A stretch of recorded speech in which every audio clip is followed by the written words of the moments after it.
Hey there everybody, welcome back to the channel. I know it's been a hot minute since I put out any content, but I'm hoping to kind of get back into the swing of things just because. Well, for starters, I'm in Australia now, and there's a whole bunch of adventures to be had here. So, you guys can come along with me as I figure out this. I have recorded like some what do you call it, like daily vlogs, or not even daily, weekly, monthly, whatever, as I when I first started coming over here. And as soon as a certain situation is resolved, I can start putting those out, but I can't do those right now. I mean, I can do them, but I just can't post them. So that'll be coming up in the fairly near future. In the meantime, I got out to the shop. I did a little bit of forging, and yeah, working on a door handle for the door on my little camper that I'm staying in, because why not? As it is, I got to close the door and prop it up with a stick on the outside to keep it closed, and I got a latch on the inside, but I want to have a latch that I can open just from both sides. So that's what I'm working on, and that's what I kind of put together. So yeah, I'll see you on the back side.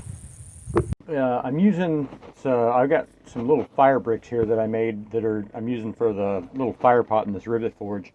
And I'm going to stick in there some gamba grass because this stuff burns really hot really fast. And so far I've had no problems using that as a fire starter. And then I'm just adding some sticks, eucalyptus of some sort that's just laying around out on the block. And I don't know exactly what it is, if it's red gum, white gum, or some other bubble gum. I couldn't tell you. So I'm just going to bust up some sticks, lay them on here in a crosshatch pattern like I was going to be starting a campfire or something like that. Adding a little bit of the leftover charcoal from the barbecue. There's always a little bit of that left over, and I kind of sift that out away from the ash and keep it. Because it's kind of handy for doing this. Now the sticks will burn down into charcoal as well, so I've got maybe volume wise, maybe I got about 3 liters of charcoal to work with that's not, sticks. And now right here I'm having a little bit of trouble getting this gamba grass to light because it's wet, because we are in the middle of the wet season. And usually I just strike a lighter to one corner or both corners and it just kicks right off. But this time it's been a little bit problematic, so I'm going to get out the little weed burner on the propane torch, and I'm going to change its mind.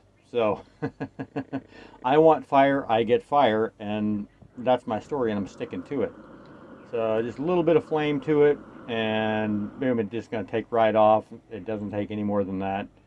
That's enough to just get a little bit of it lit and kicking ass and taking names. So jump to the fire's ready to go. And here's my little twist pattern thing that I've got, the 2 twists. And I had forgotten about doing it all out of one piece until after I'd already cut all 4 pieces to length that I was going to need. And I started with 12-inch pieces, and they twisted down to 10 inches. So we come out of the fire, kind of a medium heat. We're just going to kind of tap them all together and get them pushed where they need to be.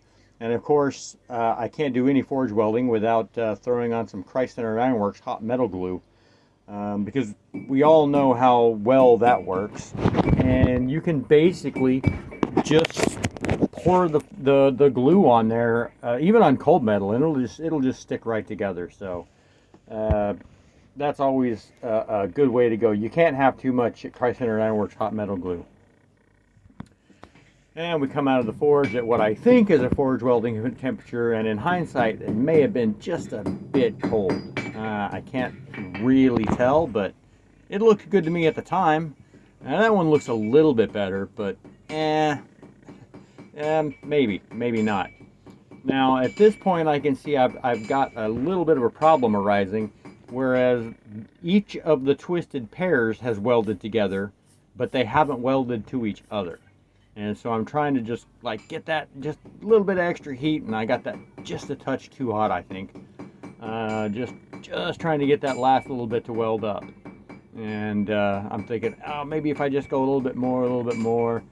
But at the end of the day, once it's not going to take, I got a feeling that it's just not going to take. You know, you got to start over and get in there and clean it out or something to that effect. So as you can see, if you pause the video right there, you can see where the two bits did not weld together. And yeah, and one last try before I call it a day.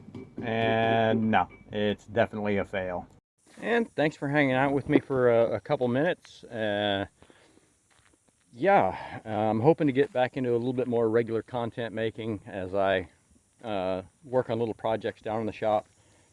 Maybe I get it done, maybe I don't. Who's to say? But as soon as we get electricity down there and some internet, things might be coming out of the shop a little bit more often than never, so to speak. So, yeah, see you guys on the next one.